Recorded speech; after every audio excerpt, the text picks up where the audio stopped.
ওই যে একজন জীবন ছেড়ে দিয়েছিল দেখছিলেন, ছেলেটার নাম অনেকে আম তারেক বলে, দলের নিবন্ধনের জন্য আম জনতার পার্টি নাকি।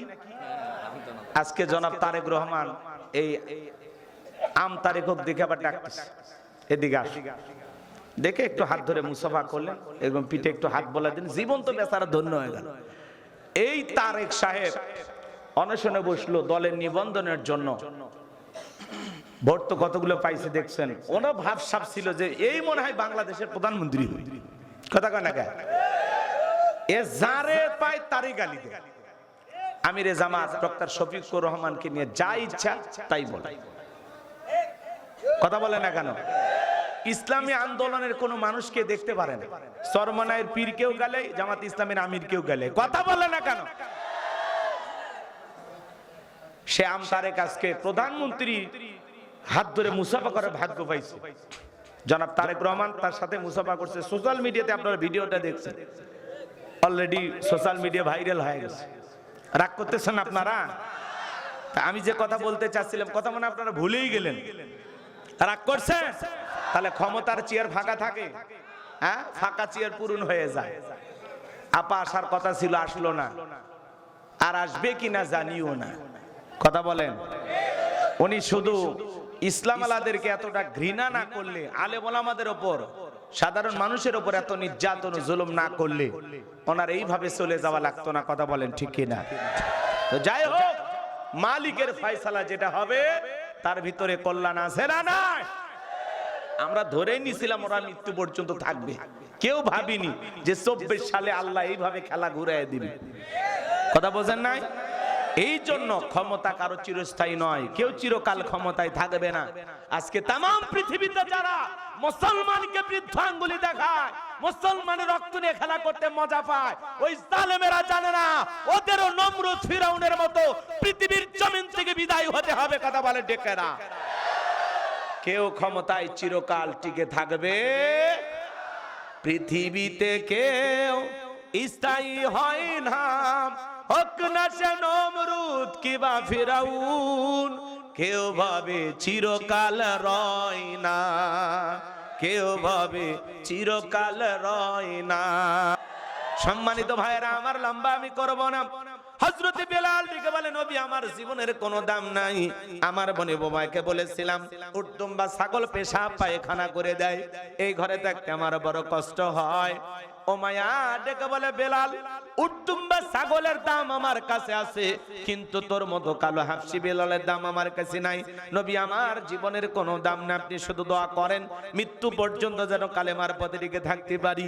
এই কথা বলে আমার ভাইয়ারা হযরত বেলাল চলে গেলেন। পরের দিন সকালবেলা সূর্য উদয় হয়ে গেছে, অনেকটা বেলা হয়ে গেছে, হযরত বেলাল দরজা খোলে না। অন্য চাকর যারা আছে নালিশ নিয়ে চলে গেছে ওমায়ের কাছে, যা বলে নেতা এখন পর্যন্ত বেলাল দরজা খোলে নাই, তাই নাকি? বলে হ্যাঁ। চলো যাই, দরজায় ডাক দেয়, বেলাল দরজা খোল। হযরতে বেলাল দরজা খোলে না, জোরে করে ধাক্কা মারছে, তখন দরজা খুলে গেছে। তখন এইবার ওমায়ে তাকায় দেখে সেই রাত্রিতে বেলাল কালেমা পড়ে মুসলমান হয়েছে, ওই রাত্রিতে একটা উটদম বা ছাগলের কাছে কোনো পেশাব পায়খানা নাই, জোরে কোন মারহাবা। এইবার ওমায়ে ডেকে বলে, চাকরের দল বেলালের বিরুদ্ধে মিথ্যা অভিযোগ দাও, তোমরা যখন ঘুমাচ্ছিলে বেলাল তখন ময়লা আবর্জনা পরিষ্কার করেছে, তাকায় দেখো না একটা উটদম বা ছাগলের কাছে কোনো পেশাব পায়খানা নাই, তাই নাকি? বলে হ্যাঁ। সবাই তাকায় দেখে ঘটনা তো তাই। এইবার বাজান গো আমার, ওমায়ে ডেকে বলে, চাকরের দল যাও নিজেদের কাজ করো, বেলালের বিরুদ্ধে আমি কোনো অভিযোগ শুনতে চাই না, চলে যাও। এই কথা বলে ওদেরকে তাড়িয়ে দিয়া এক পা দুপা করে হযরতে বেলালের কাছে চলে গেলেন। হযরতে বেলাল দেয়ালে পিঠটা লাগাইয়া জিহ্বা নাড়া জিকির করতেছে কার? এবার হযরত বেলালকে হালকা করে ধাক্কা মারছে, যখন কালেমার আওয়াজ জবান দিয়ে বের হয়েছে তখন এইবার ওমায়ে ডেকে বলে, বেলাল তোর জবান দিয়ে কি শুনলাম, তুমি কি মুসলমান হয়েছো? হযরতে বেলাল ডেকে বলে, মুসলমান হয় যারা মিথ্যা কথা বলতে পারবে না তারা, অকুলু কওলান সাদীদা। আর একটু জোরে বলেন আল্লাহু আকবার। আমার আল্লাহ বলেন, মুসলমান হবে যারা সত্যবাদী হবে তারা, মুসলমান কখনো মিথ্যাবাদী হতে পারে না। আমার ভাইয়েরা গভীর মনোযোগ দিয়ে শোনেন, আমাদের সমাজে মিথ্যাবাদী আছে না নাই? ভরা পেটেও মিথ্যা, খালি পেটেও মিথ্যা, ঘুমানোর আগেও মিথ্যা, ঘুম থেকে উঠেও মিথ্যা। মিথ্যা বলতে বলতে চেহারা বেঁকা হয়ে গেছে, এক পা কবরে চলে গেছে, এত মিথ্যা কথা বলে। শয়তান পর্যন্ত বলে আমি এত খারাপ না। অনেকে আবার বলে মিথ্যা না বলে আমার পেটের ভাত হজম হয় না। এরকম টাটকা শয়তান আছে না? না। জবান দিয়ে মিথ্যা কথা বলবেন না।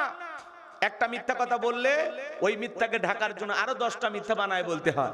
মিথ্যা বললে জবানের বরকত নষ্ট হয়। মুসলমান কখনো মিথ্যাবাদী হতে পারে? মুসলমান জবান দিয়ে সত্য কথা বলবে। মিথ্যা বলা কবিরা গুনাহ, মিথ্যা বলা হারাম। হারাম কথা কয় না, কথা কয় না। রাগ করছেন আপনারা? জবানটারে কন্ট্রোল করবেন তো ইনশাআল্লাহ। চলুন না বাজানের সামনের দিকে যাই। আমি যে কথা বলতে চাচ্ছিলাম, এইবার হযরতে বেলাল ডেকে বলে গতকাল রাত্রিতে নবীজির হাতে হাত রেখে আমি কালেমা পড়ে মুসলমান হয়েছি। এইবার ওমায় ডেকে বলে বেলাল তুমি যদি চাও উট তুম্বা ছাগলের মালিক তোমাকে বানায় দেব, থাকার জন্য ভালো ঘর বানায় দিব। হযরতে বেলাল ডেকে বলে ওমাইয়া রে, এই দুনিয়ার পার্থিব সম্পদের বিনিময়ে বেলাল তার ঈমান বিক্রি করবে না। বলুন আল্লাহু আকবার। এইবার ওমায় ডেকে বলে আমার কথা না শুনলে কিন্তু বড় নেতা আবু জেহেলকে খবর দিব। হযরতে বেলাল ডেকে বলে কোন বড় নেতা ছোট নেতা কোন কাউকে গোনার টাইম নাই। আমি দুনিয়ার কোন আবু জেহেলকে ভয় করি না, আমি ভয় করি আমার আল্লাহকে। বলুন আল্লাহু আকবার। এইবার ওমায়ে দৌড়ে চলে গেল আবু জেহেলের বাড়িতে। যা বলে না তার সংবাদ খুব খারাপ, আমার বাড়ি কৃতদাস বেলাল কালেমা পড়ে মুসলমান হয়েছে। তাই নাকি? বলে হ্যাঁ, চলো যাই। এইবার বাজান গো আমার, আবু জেহেলের কিছু সাঙ্গ পাঙ্গ ক্যাডার মাস্তান ছিল, যাদের কাজই হলো টুপিওয়ালা দাড়িওয়ালা ইমানদার মুসলমানদের উপর নির্যাতন জুলুম চালানো। আজও তামাম পৃথিবীর দিকে তাকায় দেখবেন জালেমদের বিশেষ একটা বাহিনী থাকে, যাদের কাজই হলো টুপিওয়ালা দাড়িওয়ালা ইমানদারদের উপর নির্যাতন জুলুম চালানো। আছে না নাই? সে সময় আবু জেহেল তার বাহিনী নিয়ে মুসলমানদের উপর নিরীহ যারা দাস গোলাম, টাকা পয়সা কম, অভাবী, গরিব, দুঃখী, যারা এই কালেমা পড়ে মুসলমান হইতো, সে সমস্ত সাহাবা ইকরামদের উপরে আবু জেহেল তার একটা বিশাল ক্যাডার বাহিনী নিয়ে, বিশাল একটা বাহিনী নিয়ে যা তাদের উপর নির্যাতন জুলুম করতেন। চিৎকার মেরে বলুন নাউযুবিল্লাহ। আজও পৃথিবীর জমিন এরকম আছে না নাই? ভালো করে বোঝার চেষ্টা করবেন বাজান। এইবার আবু জেহেল বেলালের কাছে যায়, ডেকে বলে বেলাল এই দিকে আয়। এ বেলাল, এসব কি শুনছি? তুমি নাকি আব্দুল্লাহর বেটা মুহাম্মদ সাল্লাল্লাহু আলাইহি সাল্লামের কাছে গিয়ে কালেমা পড়ে মুসলমান হয়েছো। হযরতে বেলাল ডেকে বলে হ্যাঁ, গতকাল রাত্রিতে নবীজির হাতে হাত রেখে আমি কালেমা পড়ে মুসলমান হয়েছি। আবু জেহেল ডেকে বলে বেলাল তুমি যদি চাও উট দুম্বা ছাগলের মালিক তোমাকে বানায়া দেব, থাকার জন্য ভালো ঘরের ব্যবস্থা করে দেব, ব্যবসা বাণিজ্য যদি করতে চাও দিরহাম টাকা পয়সা যা লাগে দেব, চাইতে দেরি, তোমার চাহিদাগুলো আমরা পূরণ করতে দেরি করব না। হযরতে বেলাল ডেকে বলে আবু জেহেল রে, আমাকে যদি পুরো দুনিয়ার সব কিছু দিয়ে দেওয়া হয় আমি পুরো দুনিয়ার সবকিছু ছাড়তে রাজি, কিন্তু নবীজির কালেমা ছাড়তে রাজি নাই। বলেন আল্লাহু আকবার। বিলালের মতো খাঁটি ইমানদার যারা, টাকার কাছে বিক্রি হবে না তারা। মুনাফিক মার্কা মুসলমান যারা, টাকার কাছে বিক্রি হবে তারা। টাকার জোরে ফতুয়া করে, টাকা পাইলে বাতিলের 5-8টা গোলাম হয়। কি ভাই রাগ করছেন? এ পোলাপানে কি হইছে? বৃষ্টি হচ্ছে? এরা কি এ 12টা বাজছে, রাত 3টা পর্যন্ত মোবাইল ঠাসাঠাসি করে। আচ্ছা আপনারা কি খারাপ লাগতেছে বাজান? একটু ধৈর্য ধরেন। আমি বললেনি যুবকদের ওয়াজ করব, কিন্তু এলে যুবক কি এরা তিরিং বিরিং যুবক, মানে ওদের মন মানসিকতা ঠিক নাই। তারা করছে এলে ওয়াজ শুনে লাভ কি, আমরা বাড়ি যাই, বুঝেন না? আড্ডা দিয়ে চলে যাবি। শোনেন, সহিনী হতে বসেন, কে চলে গেল ওইটা দেখার বিষয় নেই। চলুন, এ আরো কেউ 2-4 জন যাবে নাকি বাবা? গেলে যাও যাও যাও, সাইডে যাও, মেলা মূলে ঘোরো। চুরি পট্টি আছে নাকি এলাকায়? চুরির দোকান টোকান দেননি? কি করছেন? ওরা তো এতিম হয়ে থাকবে। তাহলে কিছু যুবকে আসে চুরি পট্টি, জিলেপি পট্টি আর মহিলা প্যান্ডেলে আশেপাশে এতিমের মতো দাঁড়িয়ে থাকে, মনে হয় মহিলা প্যান্ডেল ওর মা আওয়াজ শুনতে আসছে, কিন্তু এদের মতলব খারাপ। স্কুল ছুটি হওয়ার আগে দেখবেন সাইকেল নিয়ে রাস্তার উপর দাঁড়িয়ে থাকে, কথা কয় না? এরকম দুষ্ট পোলাপান আছে না নাই? ওদের ধান্দাই হইলে। তবে না, নওগাঁর ছেলে পেলে ওরা যাচ্ছে এমনি, ওরা ওই ইটের ভাটার কাজ করে মনে নাকি কি কি করে ওরা? হয়তো বা ব্যবসা বাণিজ্য করে, দোকানপাট আছে, অফিস আদালত আছে, অথবা ঢাকার যাবি টিকিট কাটছে, এরকম তো হতে পারে। তো যাই হোক, ওরা যাক, ওদের বাদ দেন। আপনারা রেডি আছেন তো? খারাপ লাগতেছে? চলেন তাকবীর দেন, লিল্লাহে তাকবীর। তাহলে বেলালের উত্তরসূরি যারা টাকার কাছে বিক্রি হবে না, কিন্তু মুনাফিক মার্কা মুসলমান যারা টাকা দেখে না যায় কিনা? হ্যাঁ, টাকার জোরে ফতুয়া করে, টাকা পাইলে বাতিলের পাঁচাটা গোলাম হয়, টাকা পাইলে এদিক সেদিক, বৈধটারে অবৈধ বলে ফতুয়া দেয়, অবৈধটারে বৈধ বলে চালিয়ে দেয়। টাকার জোরে ফতুয়া, বউ তালাক দিছে, নেওয়ার কোনো কায়দাই নেই মনে করে। আপনাদেরকে বোঝানোর জন্য বলতেছি। হুজুর মাথা গরম আসলে, হুজুর 1 2 3 তুই তালাক, তোর মাও তালাক, হ্যাঁ বউটা নেওয়ার উপায় কি? হুজুর করছে না, নেওয়ার উপায় নেই, তালাক হয়ে গেছে। হুজুর 2-3টা বাচ্চা আছে, একটা কিছু দেখেন না। হুজুরের হাতে তখন 5-10 হাজার দিয়ে দেয়। হুজুর যখন দেখছে 5-10 হাজার যখন পাইছে, তখন বলছে এটা প্রথম তালাক না? কথা কয় না, এটা কি তালাক? প্রথম তালাক। ঠিক আছে, আল্লাহ তো অসীম দয়ালু, ক্ষমাশীল। জীবনে মানুষ এরকম ভুল করতেই পারে, 2-3টা বাচ্চা আছে, ওদের ভবিষ্যৎ। ঠিক আছে, একবার তওবা করে আরেকবার রিস্ক নেন, কথা কয় না। তাহলে টাকার জোরে ফতুয়া, টাকা দিলে ফতুয়া ঘুরে ফেলে দেবে, আছে না? না, টাকা পাইলে বাতিলের পাঁচাটা গোলাম হয়। আর সময় মতো এমন এমন সময় ফতুয়া ডেলিভারি দেয় যাতে ইস্তেমালারা আগাইতে গিয়ে হোঁচট খায়, পিছনে পড়ে, কথা কন ঠিক না? এরকম হুজুর আছে না? না, এরা জীবনে নিজেরাও ভালো হবে না, ইসলামেরা ভালো চাইবে না, ওরা কখনো চাবে না ইস্তেমালারা ক্ষমতায় যাক, কথা বলে ঠিকেরা। ওরা সব সময় বাতিলের টাকার কাছে বিক্রি হয়া কলকাটি নারবি। এই কথা বোঝেন?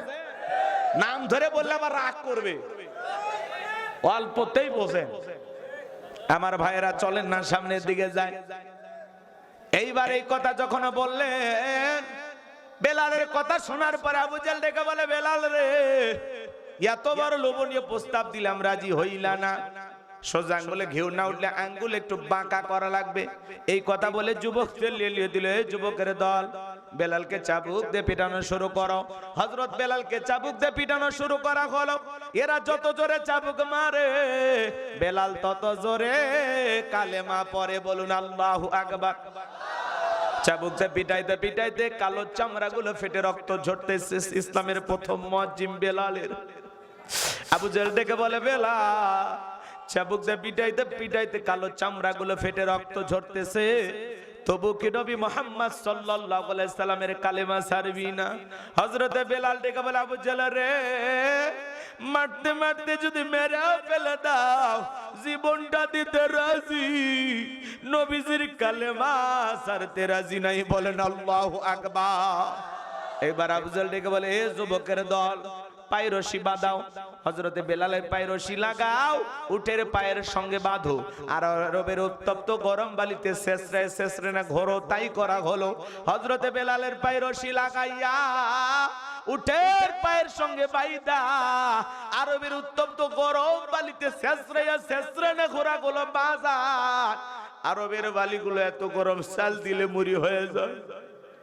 বাবলা গাছের কাঁটাগুলো জিব্বার ভিতরে পেরেকের মতো মারা গেল।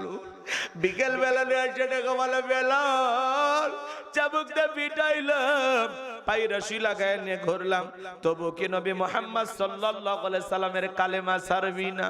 হযরতে বেলাল ডেকে বলে, আবু জাহেল রে, মারতে মারতে যদি মেরেও ফেলে দাও, বেলালের নিঃশ্বাস থাকবে যতদিন, বেলাল ইসলামের পথে টিকে থাকবে ততদিন।